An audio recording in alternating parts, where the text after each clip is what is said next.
మొట్టమొదట ఏంటంటే ఇది ఆల్రెడీ చట్టంగా ఉంది. చట్టం ఉన్నదాన్ని మనం మళ్ళీ ఫైట్ చేయడం అనేది ఎందుకు?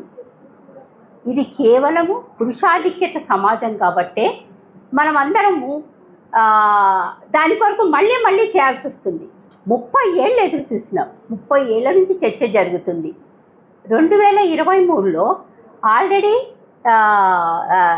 447 మంది ఎమ్మెల్యేస్ ఎంపీస్ దీనికి సపోర్ట్ చేశారు. అది ఆల్రెడీ గెజిట్ అయింది లోక్సభలో, తర్వాత రాజ్యసభలో.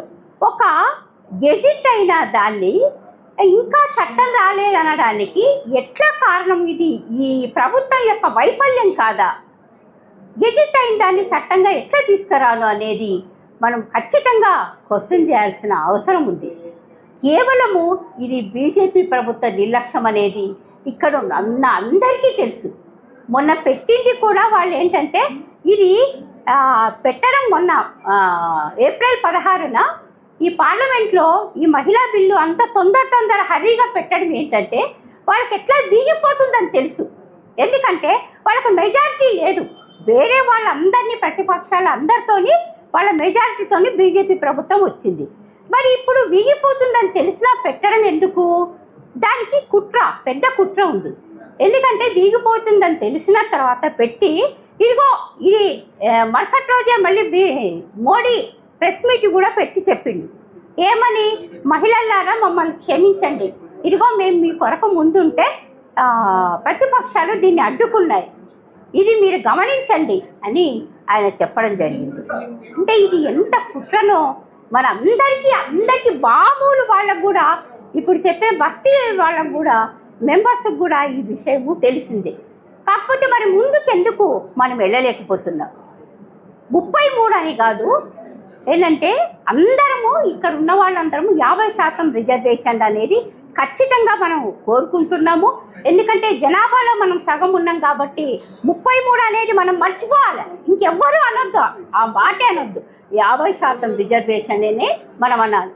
అంటే వేరే వాళ్ళు అంటారు మీకు 33కే దిక్కు లేదు, 50% అడుగుతున్నారు ఎందుకు అని ఒక ఆయన అడిగిందను. అంటే అట్లా మనం తెచ్చుకునేదేదో క్లియర్గా తెచ్చుకోవాలా. దీనికి సంబంధించి సిఎంఎస్గా మేము ప్రతిపాదనలు ఏం పెడుతున్నామంటే, ముందు రాజకీయ పార్టీలు దీనికి ముందుండాలి. రాజకీయ పార్టీలు ముందుండాలంటే దాంట్లో మహిళా వింగ్స్ అనే వాళ్ళకు మనం చైతన్యం కలిగించాల్సిన అవసరం ఉంది. వాళ్ళ పార్టీలలో వెళ్ళి వాళ్ళు ఒత్తిడి చేయాలి. ఖచ్చితంగా మాకు ఇవ్వాల్సిందే, డీలిమిటేషన్ అక్కర్లేదు, జనగణన అక్కర్లేదు, వేరేది ఏం అవసరం లేదు. మాకు మీరు ఖచ్చితంగా మేము మీకు ఉంటున్నాం కాబట్టి పార్టీలో మాకు మీరు 50% ఇవ్వాల్సిందే అని వాళ్ళ మీద మనము ఒత్తిడి తెచ్చేటట్టు ఈ సంస్థ పనిచేయాలని నేను కోరుకుంటున్నాను. ఇది అయిపోయిన వెంటనే మనం ఏం తీసుకోవాలి అనే విషయాలు అంటే అందరం అంటున్నాం. అసెంబ్లీ దగ్గర ధర్నా, తర్వాత కింది నుంచి రావాలి అనేది అన్నీ ఉన్నాయి. కానీ ఇమ్మీడియట్గా మనము ఏం చేయాలనేది ఈ సమావేశం అయిన వెంటనే మనం కూర్చొని మాట్లాడుకుంటే బాగుంటుంది. ఇప్పుడు కాకుండా దీని కొరకు మనం టైం పెట్టుకొని మాట్లాడాలి. ఖచ్చితంగా రాజకీయంగా, ఆర్థికంగా, సామాజికంగా మనకు మహిళలకు ఆర్థిక స్వాతంత్రం ఉంటేనే మనకు విముక్తి జరుగుతుందని నేను తెలుపుతూ ముగిస్తున్నాను.